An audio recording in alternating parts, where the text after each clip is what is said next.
नमस्कार, one India Hindi में आपका स्वागत है। मैं हूं शिवराज सिंह।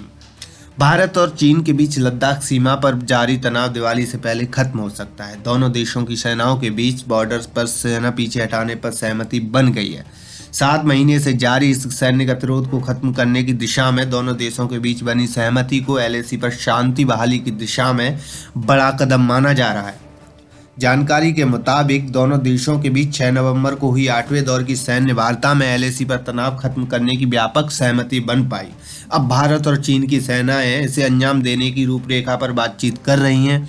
योजना के मुताबिक सेना और हथियारों को वापस लेने का काम पैंगोंग झील के उत्तरी किनारे से शुरू होगा, जहां चीन की पीएलए आर्मी ने मई महीने की शुरुआत से ही फिंगर 4 से फिंगर 8 तक के 8 किलोमीटर की जमीन पर कब्जा कर उसे किले में तब्दील कर रखा है।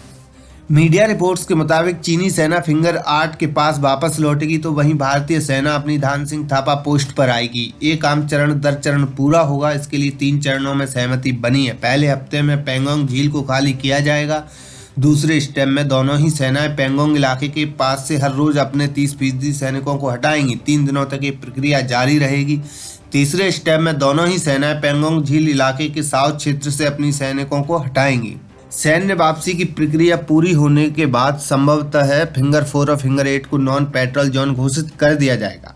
आर्मी चीफ एम नरवणे ने मंगलवार को स्पष्ट किया था कि मॉस्को में भारत चीन के विदेश और रक्षा मंत्रियों की मुलाकात में बनी सहमतियों के आधार पर गतिरोध खत्म करने की पारस्परिक स्वीकार्य योजना तैयार हो रही है। सर्दियों में 15,000 फीट की ऊंचाई पर तैनात दोनों देशों के सैनिकों का टिकना दूभर हो रहा है। गतिरोध खत्म करने की चीन की रजामंदी के पीछे भी एक बड़ा कारण हो सकता है। हालांकि भारतीय सैन्य कमांडर इस योजना पर फूंक फूंक कर कदम बढ़ा रहे हैं, क्योंकि गलवान घाटी में डिसएंगेजमेंट प्रोसेस के दौरान चीन ने 15 जून को बड़ा धोखा दिया था। हिंसक संघर्ष में भारत के 20 जवान शहीद हो गए थे। वहीं चीन के भी 40 से ज्यादा सैनिकों की जान चली गई थी। चेतावनी दी जा रही है कि भारतीय सैनिकों को वो इलाके नहीं छोड़ने चाहिए जहाँ उसकी रणनीतिक पकड़ कमजोर है।